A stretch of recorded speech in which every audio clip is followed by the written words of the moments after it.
দর্শক, police constable Lions mart থেকে এই মুহূর্তে সরাসরি দেখানোর চেষ্টা করছি।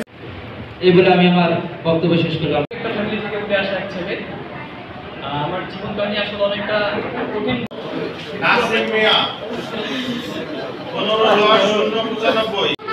ওটা কখনো পাওয়া যায় না, অনেক কষ্ট করতে হয়, বাপের নাকি টাকাও থাকতে হয়। কিন্তু আমি ফার্স্ট টাইম এখানে, আমি বিজেপি হাবিবুর রহমান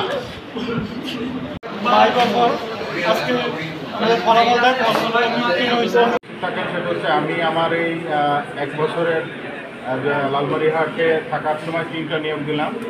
এখানে কোনো একটা প্রার্থী বলতে পারবে না যে কারোর সাথে দালালের সাথে সংযোগ করে যোগাযোগ করে। আমাদের প্রত্যেকটা ইভেন্ট এখানে নকআউট। আমরা সবসময় তাদেরকে বলেছি তোমরা কখনো কোনো দালালের সাথে যোগাযোগ করবো না, কোনো রকম কোনো লেনদেনে যাবে না। আমরা প্রত্যেকটা ইভেন্ট শেষের পরে তাদেরকে এই মেসেজটা দিয়ে দিয়েছি। ইভেন আজকে ভাইবা নেওয়ার সময়ও আমরা এই মেসেজটা তাদেরকে দিয়েছি যে কেউ তোমাদের এখানে হেল্প করতে আসে না। তোমরা জানো যে মাঠে কেউ ঢুকতে পারে না, আমার অফিস থেকেও ঢুকতে পারে না, মানে আমার এই ভাইবার সময়। তো কীভাবে তারা এই দালালের খোঁজ করে করবে? আমরা বারবার তাদের সতর্ক করেছি। এবং আপনারা জিজ্ঞেস করে দেখেন কোনো স্টুডেন্ট যারা পরীক্ষার্থী ছিল সম্পূর্ণ স্বচ্ছতা, মেধা এবং যোগ্যতার ভিত্তিতে তাদের চাকরি।